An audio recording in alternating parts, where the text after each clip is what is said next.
evening, ladies and gentlemen, and glad you could join us. Listen, this evening, as everybody knows, we'll be talking about a great publication called Not Me, It's a Trap. Beautiful people, Mr. Charles Burton and Mrs. Sharon Burton, have decided to write this outstanding book called Not Me, It's a Trap.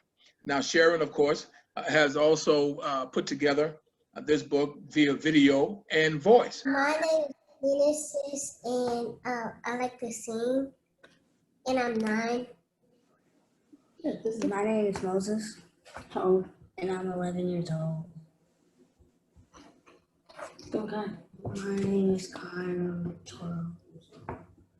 I'm Dr. Billy Farrell. I'm the Chief Officer of Culture and Climate for Cityscape Schools. It's a charter school district in East Dallas. Clausen family. One of our daughters, Catherine. We have 6 adult children. This is Hart. I'm Liana. And this is Zayden, Maddie, and Dalton. Zayden is, tell them how old you are. 9. Maddie? 8. How old are you, Dalton? 5. 5. That's right. So we're pastors. I'm an educator and a homeschooler.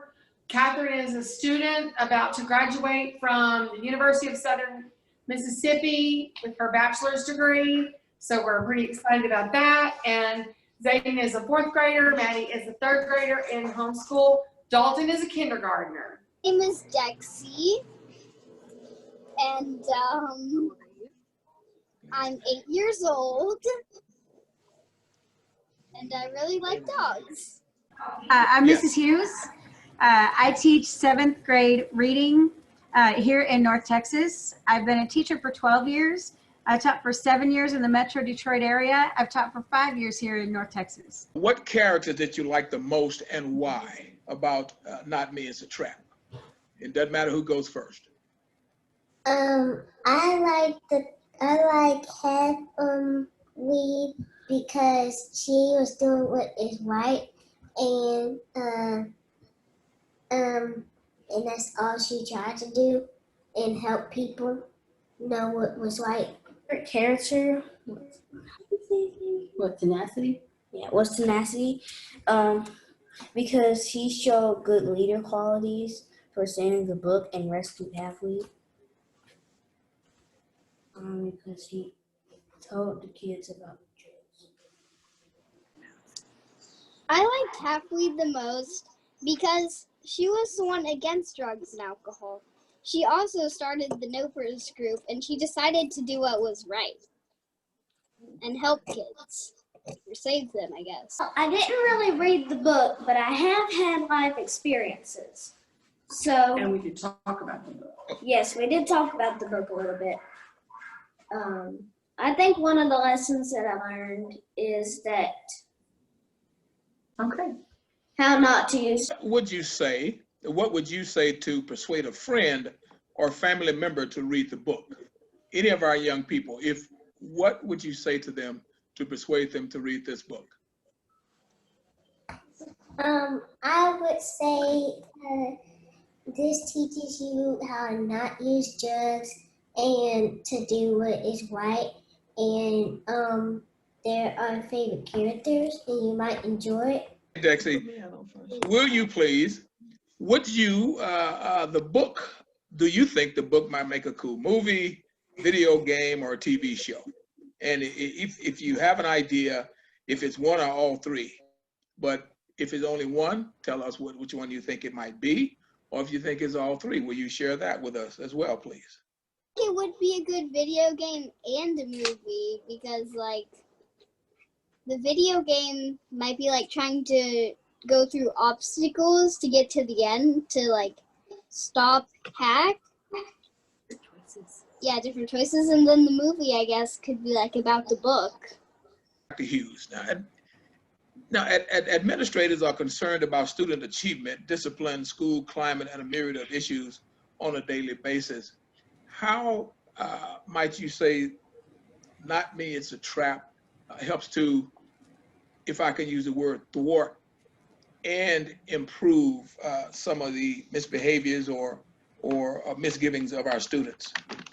So when we use this book in our classroom, I work with 12 and 13-year-olds, and this is my 3rd year using the book. This year I have 100 students, and this book brings us together in a way that no other book really can, because as we begin to talk through it, and that's one of our teaks here in Texas is talking together, being collaborative teams, using constructive criticism. This is a perfect book that we use to get our year started, to get these kids talking about personal issues in a safe setting.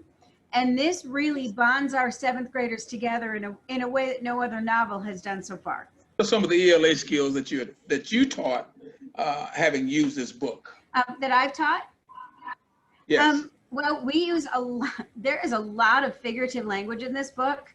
Like from beginning to end, every chapter is filled with metaphors and similes and idioms, and it's just all throughout the book. And so our students are presented with how those types of language can just give us a bigger word picture, can bring those things to make more meaning. And it's just a fabulous example of those things. But also with our ELA curriculum, one of the things we have to do is teach comprehension. And so one of those comprehension skills is making connections. And we connect personally, we connect with other texts, and we connect with the world at large. So even when those kids haven't had those experiences, there are students in the room always who have, or they've heard about it. Some of our students have parents who are incarcerated because of drugs and alcohol. Some of our students have family members, whether it's brothers, sisters, aunts, and uncles, who have firsthand experience with these issues. And so this is a great way to open the conversation, but also to deepen our comprehension of text, and see how, some of those things that our students think of as hard to learn concepts are right there in your face, and we see how they're used in a text, and also how we use always. Clausen, if you were to share with Ms. Hughes some of the ELA information, and with you being a new educator, do you think that this book would be suitable for you as you're working with young people and moving forward in your education endeavors? Oh, absolutely. I don't know that I would call myself an educator, but I do work with students a lot in different ways. I do after-school tutoring often. I work with our kids at home, and especially with the turn the world has taken lately, that you see more and more families succumbing to alcohol issues and drug issues, and more children being raised in these kinds of environments, that a book like this as a tool in a classroom where you can reach so many children at one time, it's an incredibly useful thing to have. And it would be incredible to see this kind of curriculum being used across America, because we see so many families with these types of issues these days. Mrs. Clausen, we know that you've done a lot of work as well with this book and the word curriculum, and you do homeschooling, and you just do so many things that help so many people, you and Pastor Clausen. As it relates to Not Me, It's a Trap, do you feel that this book is conducive to just addressing issues as a whole when it comes to family? I do. First of all, let me say that we have two birth children, and we have 4 adopted children that are all adults, and now we have Zayden, Maddie, and Dalton with us. We have children in our home or in our family now who have been victims of drug and alcohol type of environments, human trafficking, and things like that. So this hits us personally. As a family, we did not, before we became pastors, before we became adoptive parents of older children, we did not really understand all of the issues that kids today are dealing with, and that it's pervasive. I think a tool like this is really important for everybody, because it's difficult to find this kind of information. It's not readily available and out there. It's not like you can just Google parenting skills and then get or how to help children who are to understand a drug environment, or how to really help kids know what to look for. Those materials aren't really readily available. And whether we want to face it or not, like we right now are a homeschooling family, but I'm also an educator with public school classroom experience. And so I know that at some point, all families are going to be touched by this issue, whether they are currently or not. It may be through a friend of a friend. It may be through interactions that their children have, maybe through a relative, but all of us across this country and world are going to face these kinds of issues at some point. And if we can teach our children how to recognize what is a healthy behavior, what is not a healthy behavior, what are some of the buzzwords that they need to listen for, or what are some of the things that they need to recognize in people that come into their lives that might be put them in a dangerous situation, then we can help them grow into a healthy next generation. And so, we did a lot of talking about the book as we went through developing the curriculum. Catherine and I, with particularly Zayden, who is now 9, and some with Maddie, and we just talked through a lot of things that hit pretty close to home for our family and for the children that we love. And so, I think it's a great tool for parents and classroom teachers to have. I was just going to add that the drug abuse, alcohol abuse issues touch every family across the country in some way or another. And it crosses socioeconomic levels. All socioeconomic levels are affected. And it's rampant, and it seems to be getting worse to me. And I just think that every tool we can come up with to help deal with it is a good thing. Superintendent Farrell, thank you for your patience, sir. You've been very kind and very patient. Now, as a professional development tool, how can this book be used to assist your school staff? Well, I appreciate it. If you don't mind, I just want to go backwards because I patiently listened, and I heard some wonderful things. Nothing said I didn't agree with. Even though I'm an administrator, I want everyone to know that I personally rolled this book out as a pilot program in our district with an after-school group that represented grades 4 through 7. And so 2 issues that I saw came up with the kids that I haven't heard yet. One was vocabulary. I agree with Ms. Hughes that the book lends itself so well to discussion. And so what I did is I would go through each chapter before we discussed it in the after-school program, and I would pull out vocabulary words as well as questions. So what I saw, and especially in the 4th and 5th graders, was how their vocabulary grew as we went through the book. So I wanted to mention that as a positive. And the other thing, when you mentioned the discipline, I don't know that anybody touched on that, but I wanted to say that the book deals a lot, when you think of the character of Hack, with the topic of bullying.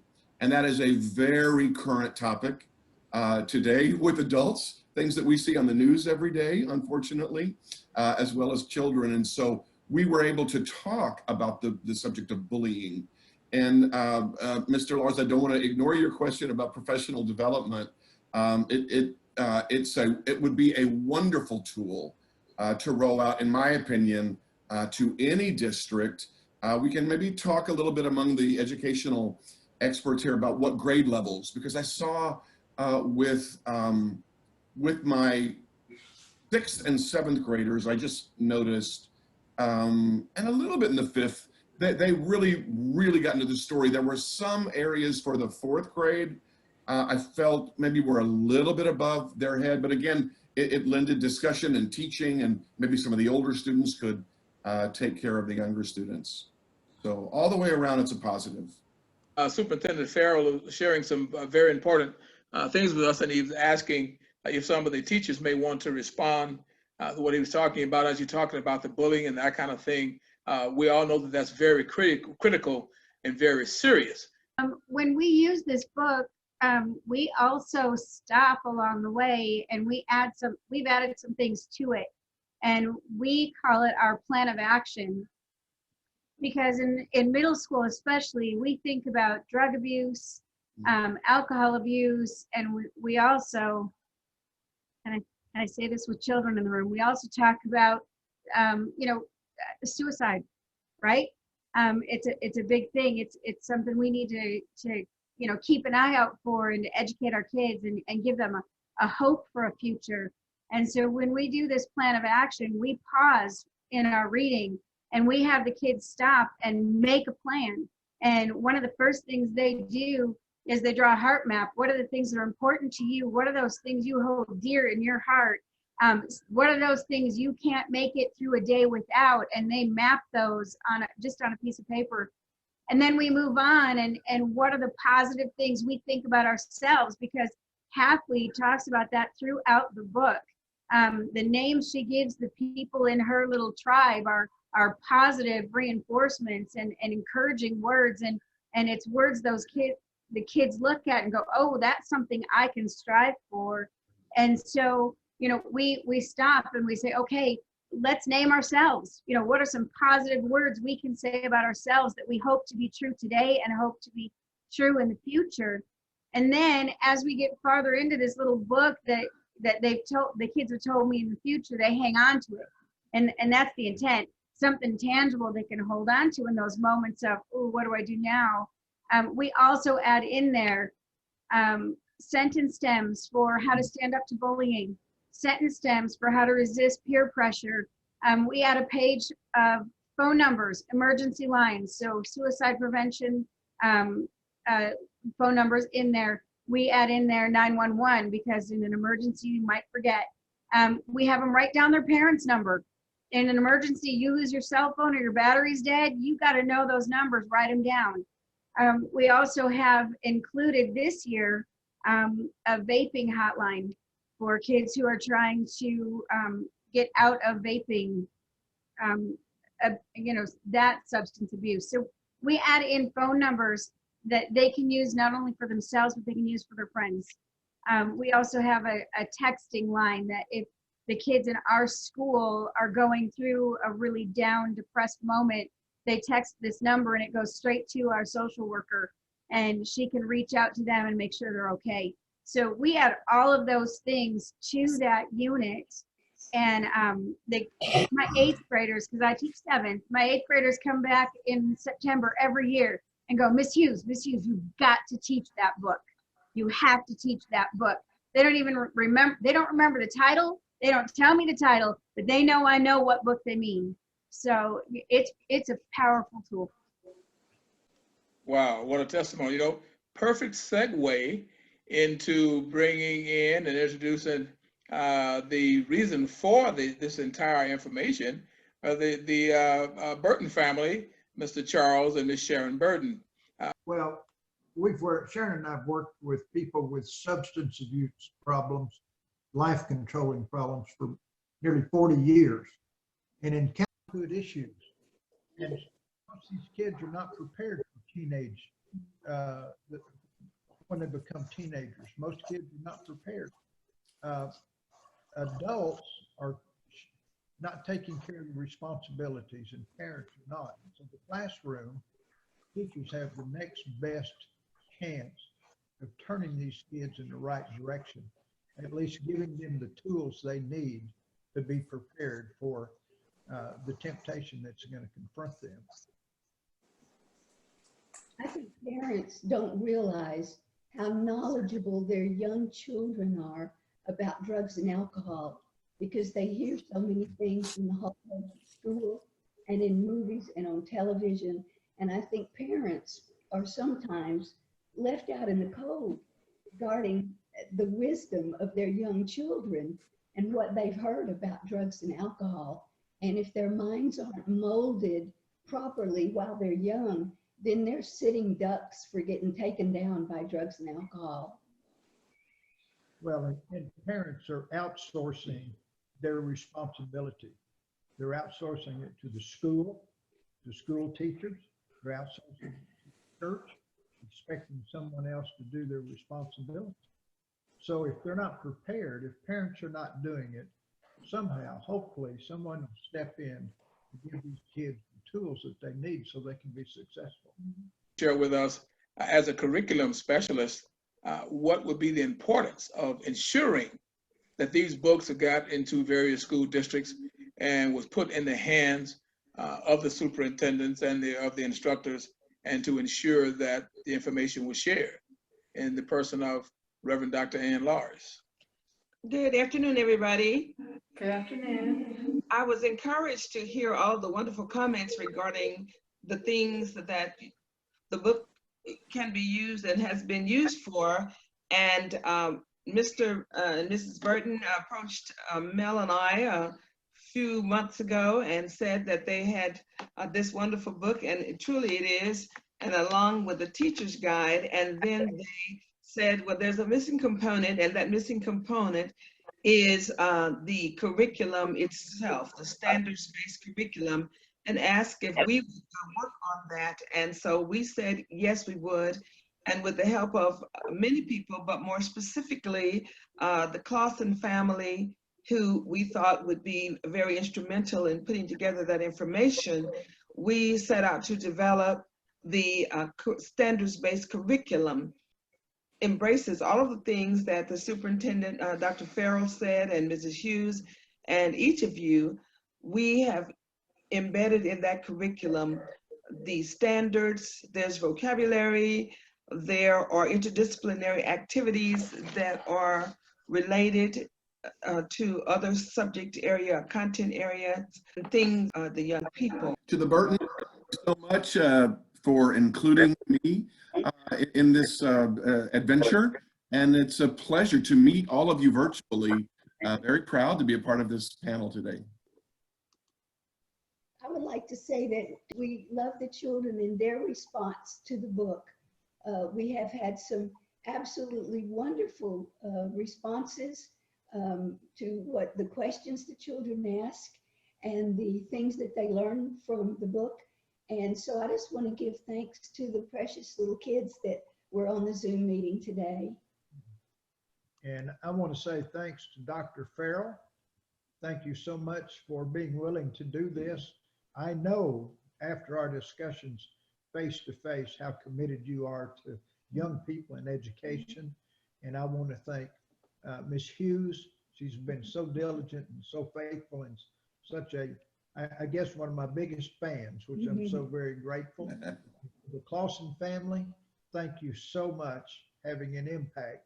I love adults that have an impact on young people's lives. Thank you so much. Also, Melvin and Ann. Thank y'all for letting us be a part of this project. And our big crazy family, you know, all of us across the board have been positively affected by the opportunity to participate. And so we just appreciate the whole project, and we appreciate all of you. And we've enjoyed being able to meet y'all today. Yes. I just want to say that I really enjoyed the book. And thank you for letting me join, I guess. Thanks, Dexy. We're happy, Dexy, that you joined us. And we want to say to all the families, it's been great, and we're happy that you're here. And I simply want to comment, Mr. Burton and I met by happenstance at a book signing. And when Mr. Burton, we talked about this book, and I shared with him at that time, as I told Mr. Burton I was not being condescending, I was excited the first time he shared Not Me, It's a Trap, because I shared with him that having been a former high school principal myself and work as a violence intervention preventionist and that kind of thing, is that you don't find materials out there that people can actually warm up to. You know, most of the time it's either just kind of cut and dry or someone is preaching. But this particular outstanding, what I feel, Not Me, It's a Trap, it's not preachy. It has characters, it talks to people, that share real life and that kind of thing. So You know, were I still in the education business as a principal, Mr. Burton, I would certainly have it in my budget to make sure that we had these books. So I just want to say in my parting is that Not Me, It's a Trap is a fantastic, fantastic book that should be in the hands of everybody, period. You know, a lot of times people say, well, it's for middle school or it's for lower grades, etc. As an old high school principal, I keep saying, and I'm saying this for a reason, is that parents seem to forget is that that's when your children need you the most, because people talk about peer pressure. And if any of us, starting with myself, think that we influence children more than their peers, we are sadly mistaken. And so we have to make sure that we get books like this in the hands of those middle schoolers, of the elementary children, of the high school children, because they really need your help. Don't let them fool you into thinking that they do not. They really need your help. Thank you so much. So, ladies and gentlemen, it's been fine, and we're so happy that you're here again. Not Me, It's a Trap. Mr. Burton, if you and Sharon would like to share how individuals may contact you and how they may be able to ascertain copies of these books, please. Notmeitsatrap.com. Simplest way, have the information there. They can also call 318-402-7076. That's 318-402-7076. Be sure to go to the website, notmeitsatrap.com.